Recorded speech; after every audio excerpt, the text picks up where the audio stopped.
I wanted to surpass them. I wanted to beat them. You think MJ only did the work that was required? That man got cut from his 9th grade basketball team. You are a loser, my guy. Hey YouTube, I'm Tavin, but you guys can call me T. Let me step back a little. I'm gonna ask you a series of questions. I want you to answer this correctly. Are you a person who only shows up when you need to? Are you a person who only do the amount of work that's required? Are you the type of person to leave when you are supposed to leave? Are you the type of person to give the same amount that is required? If you chose yes for any of those or all of them, you are a loser, my guy.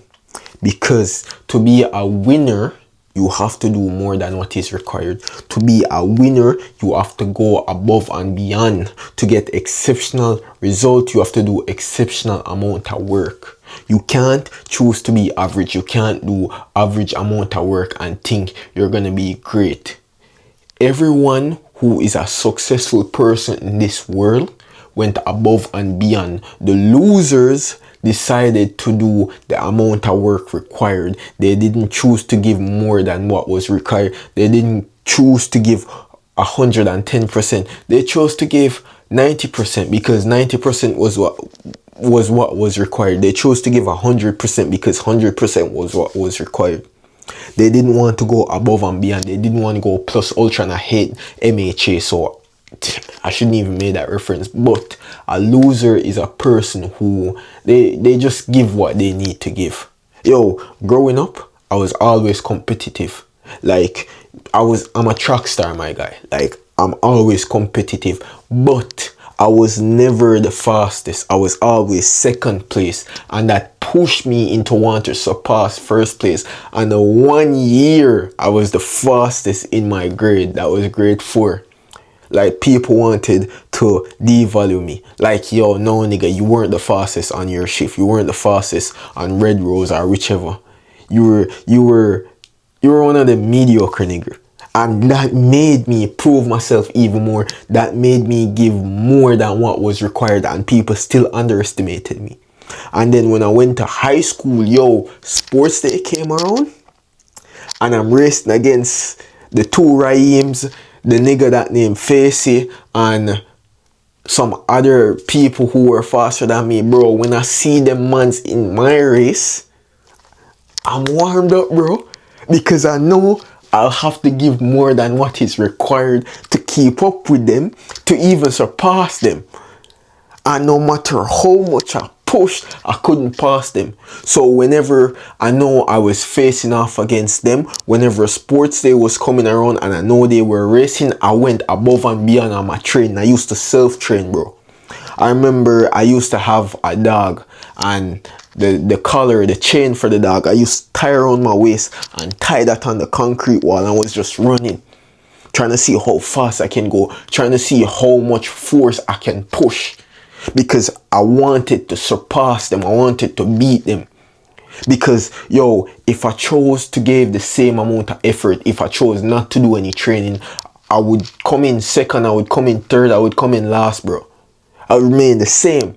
And even though I never passed them, I always kept up close to them. It was like this, because I chose to went above and beyond. Yo, I don't know the training they did.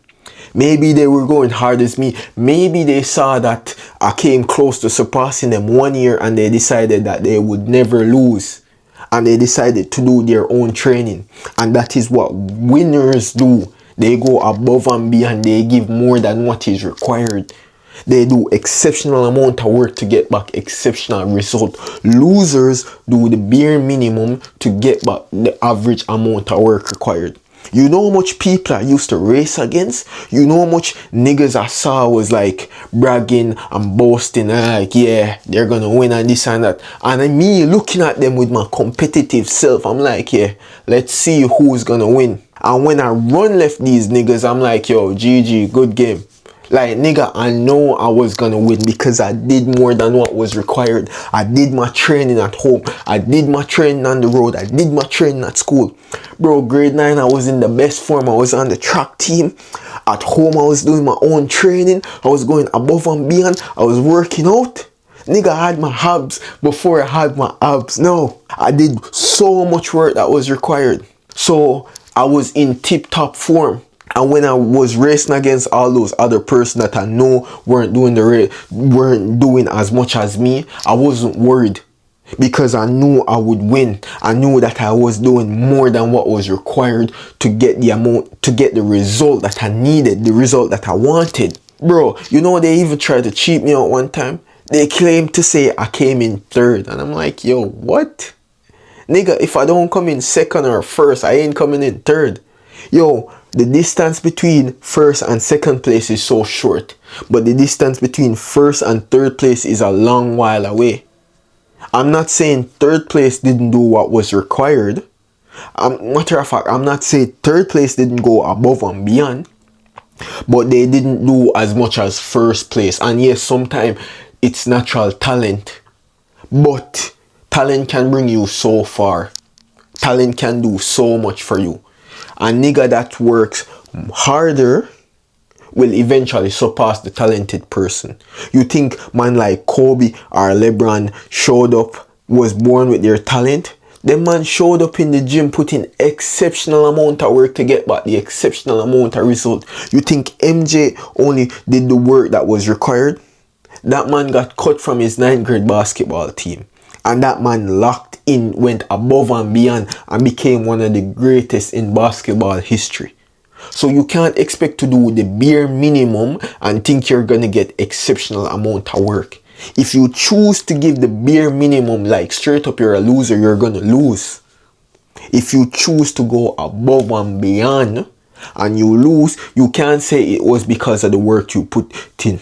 Cause yo, when I went above and beyond on my training, when I did exceptional amount of training, when I did more than what was required and I lost, I never chalk it up to me, oh, what if I did more training? No, I just knew that it wasn't my time to win. I knew that, yo, I showed up hard, pause. I knew that I showed up and did all the work. I locked in, I did more than what was required. So it wasn't because I skipped out on the work that I lost. It was something else. It was just God telling me that, yo, it's not my time yet. I know I'm winning, bro. Now I'm choosing to lock in. I'm choosing to go harder than I've already went. Pause. And I know that if I keep going on the path that I'm on, I know if I keep doing exceptional amount of work, I'm going to get back exceptional amount of result. I'm going to get back more than what I give. I'm going to get back. I'm going to reap what I sow. You can't expect to show up and do the bare minimum and think you're going to get exceptional amount of work, bro. I've hammered this so many times in y'all niggas' brain. You can't show up and do the bare minimum and think you're going to get exceptional amount of work. If you do that and you lose, that's all your fault. Show up, do more than what is required, and you'll reap more than what you gave. But yo, that's the video for the day. Lock in, focus, do more work than what is required, and you're gonna get more than what you put in. Peace.